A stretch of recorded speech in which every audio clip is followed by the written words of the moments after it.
धुन्चेमा छौँ हामी। आज नाकखाली जाँदैछौँ तर कति धेरै मान्छे गएको छ भने है हाम्रो नर्थ इभिक्स जस्तै हुन्छ जस्तो लागिरहेको ठाउँ नपाएर लास्टै प्याक छ है।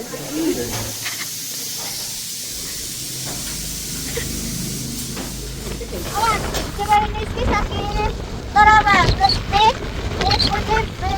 सकिने लाग्छ त्यो हामीले पाएन पिपल पाएर ब्रेक सपिङ थाल्यो के गर्नु होला पाएन। मैले उसलाई त्यहाँ लगाएर काम भन्दाखेरि मानेन। जब तपाईँ उसले मेरो कुरा मान्दैन तब तपाईँ उसलाई जस्तो त्यस्तै हुन्छ। बाटो यस्तो छ ए ठुल्ठुलो ढुङ्गा अनि यहाँ चाहिँ कत्रो ठुलो पहाड छ। ओहो कत्रो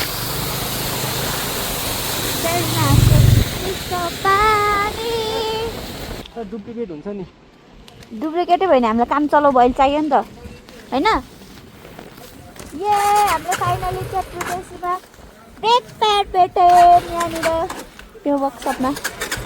अब यो पनि फेरि लाउनु यो पनि झरेको हाम्रो उयो यहाँनिरको त्यो पनि झरेको। मेरो लुगासँग म्याच गर्न लागि कोक हामी चाहिँ नाकखाली र लाङटाङ जाने बाटो छुट्यौँ है। लाङटाङ चाहिँ ऊ त्यो पारीको बाटो अनि नाकखालीको बाटो भइहाल्यो है। ठ्याक्क लाङटाङको अपोजिट साइडमाको बाटो है। त्यो त हेलमेट त खोल्नै नसक्ने गरी धुलो छ है। हाम्रो ढुङ्गा भएर टायर उचालेको हो त्यो ढुङ्गा भएर नाकखालीको बाटो स्टार्ट भइसक्यो है। अब चाहिँ नाकखालीको बाटो मात्रै हो है। हावा कति धेरै चलेको डेन्जर हावा बाटो पनि सब यस्तो छ है।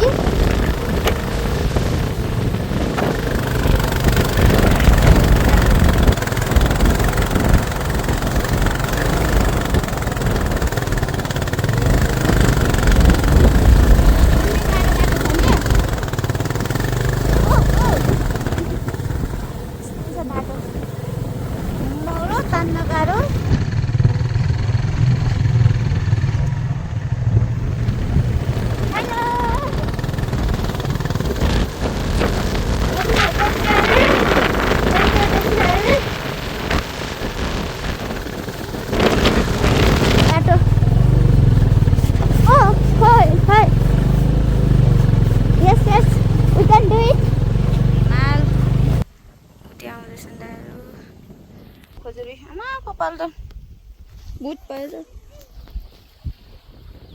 सिट्टै ठाउँ खोजेर बसेको। मलाई यो ज्याकेटलाई गर्मी भएर पाकेर मन तातो पानी त्यो एरिया। यो चाहिँ अब ब्रेनथाङ होइन ब्रेनथाङ जाने बाटो। अब अरू दुईजना ग्रुपहरू पनि जाँदैछन् उनीहरू पनि छ भने गयो त हामी पनि अब तातो पानी बस्ने कि भनेर सोचिरहेको थियौँ। तर छ भने चाहिँ हामी पनि गइदिउँ किनभने त्यहीँसम्म बाइक जाने हो नि त होइन। बाइक त्यहीँसम्म जान्छ त्यहीँसम्म गएपछि भोलि फेरि त्यही बाइक राखेर ठ्याक्क हामीले ब्रेक गर्न सजिलो भयो नि त है। त्यही धुलो हामीले चाहिँ अगाडि चाहिहाल्नु जानिदिएको किनभने पछि धुलो भएर है धेरै पछि गएर त्यो स्टाइल मेन्टेन भएन भने पनि झन्डै ऊ अघि उता झाडीतिर कता भिरतिर पुऱ्याइदिएको थियो। त्यही भएर स्टाइल मेन्टेन गर्दै धुलो नखाइ जाने राम्रो होइन। गाई पो त गाई हो गाउँको गाई गाईहरू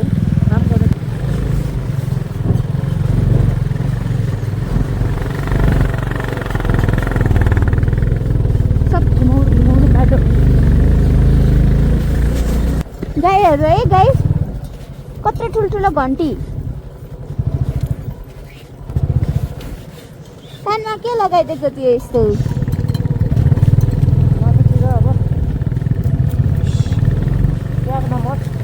त्यस्तो हुन्छ चिन्नको लागि।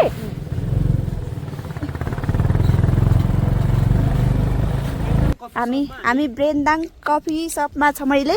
लास्ट बाइक राख्ने ठाउँ यही हो। यहाँ चाहिँ बस के हो खोइ त अनि मलाई चाहिँ च्यापो खान्न त दुध त खाइहाल्थ्यो नि। कस्तो हेपे मलाई यिनीहरू सबैजना दुधको चिया खायो। दुध भनेको चिनी नहालिकन के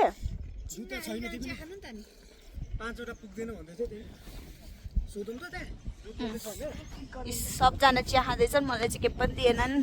हात पनि चिसो भएर झन्डै यो ज्याकेटकै यो अट्याचवाला छ र अलिकति न्यानो हुन्छ। माथि डाँडामा पुग्नुपर्छ अरे, त्यहाँ यो बाइक यहाँ राखेर त्यहाँबाटै त्यहाँ पुगेर त्यहाँ बसेर होटेलमा भोलिपल्ट फेरि भ्यू हेर्न माथि जानुपर्छ अरे।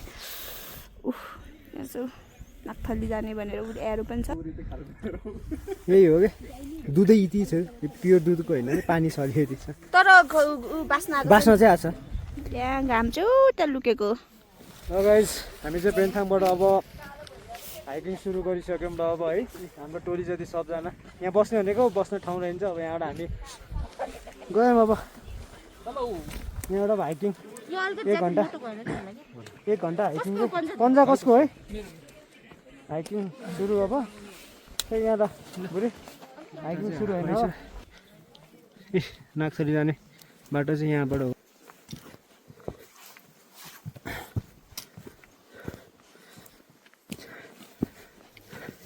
के भयो बुढी यसलाई एनर्जी ड्रिङ्क मेरो खुट्टा नि नगल्ने भए, सास नि नफुल्ने भए, नाक नि नपोल्ने भए म काप पनि पुगिसक्थ्यो होला। गाला रातो रातो गरिन्छ ल यहाँ कोही छ ल कति दामी भ्यू छ ल। ओहो गाई चाहिँ हुस्सु हुस्सु लागिरहेछ होइन। अहिले चाहिँ हामी सम्म पुग्यो, अहिले चाहिँ हुस्सु लागिरहेछ होइन। मजा रमाइलो भइरहेछ, हिउँ परेको छैन, चिसो हुस्सु चाहिँ लाएर होइन पल्ला पल्ला जस्तो चिसो चिसो चाहिँ छ तर हिउँ चाहिँ पर्दैन है।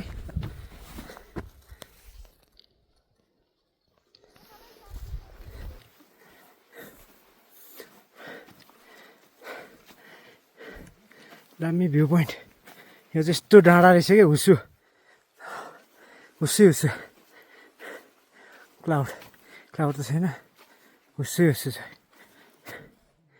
केही देखेन वारपार। अहिलेसम्म सब देखिरहेको थियो अहिले केही पनि देखेन।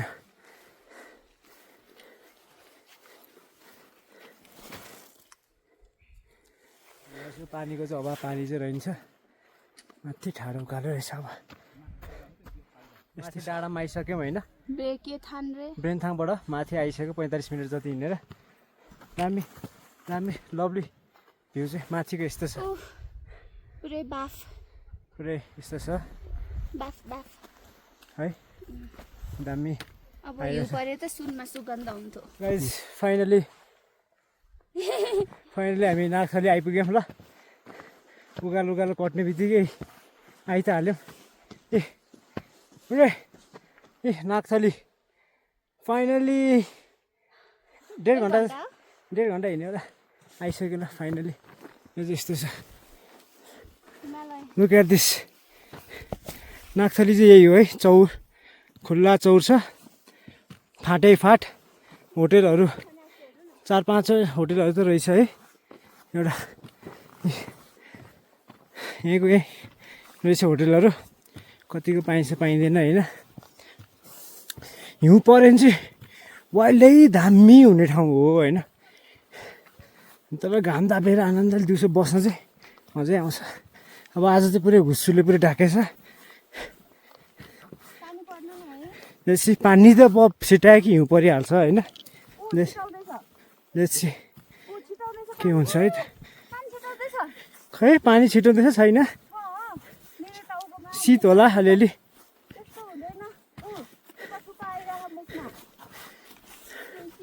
यहाँ चाहिँ हिउँ पऱ्यो भने चाहिँ ओर्थिट हुन्छ ओर्थिट।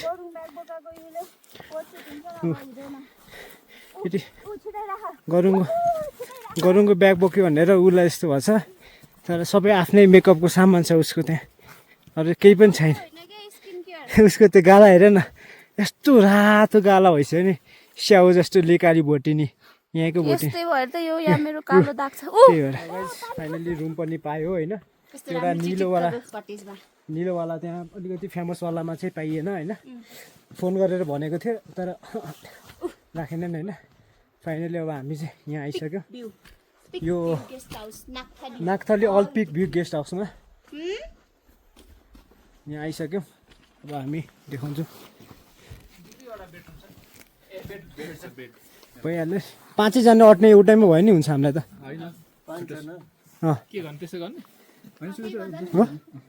छ र छ नि त खै हेरौँ त छ भने एउटै ठाउँमा सुत्दिउँ के हो छुट्टा छुट्टै छ त्यसै हेलिकप्टर दोस्रो दार्सरी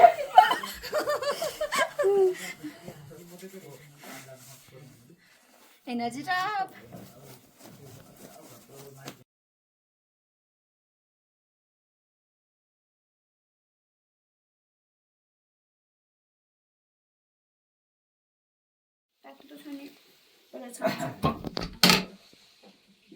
मन तातो यही लान्छु ला पोख्यो यहीँ बाहिर धुँदा नि हुन्छ के यो त फेरि अनि हँ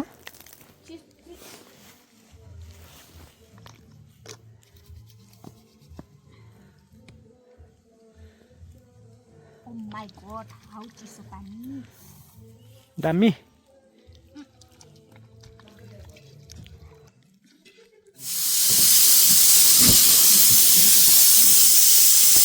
ओहो भुत्नी भएछु म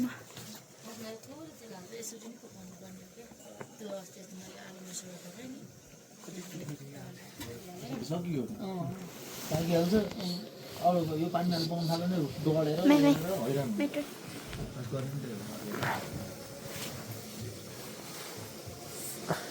कता हो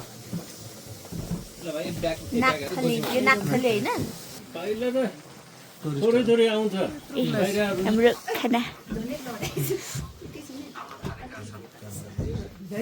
टेस्ट आउला कि भनेर टुम्बा हाम्रो टुम्बा आउँदैछ भर्खर हामी खाना खाएर सक्यौँ उसले मलाई भिजन लाउनु भनेको मलाई त थाहा छैन त्यो भएर आउला कि म यहाँ यसरी फर्केर बसिरहेको कति धेरै रापा आउँदो रहेछ तातो त्यही भएर म यसरी फर्केर बसेको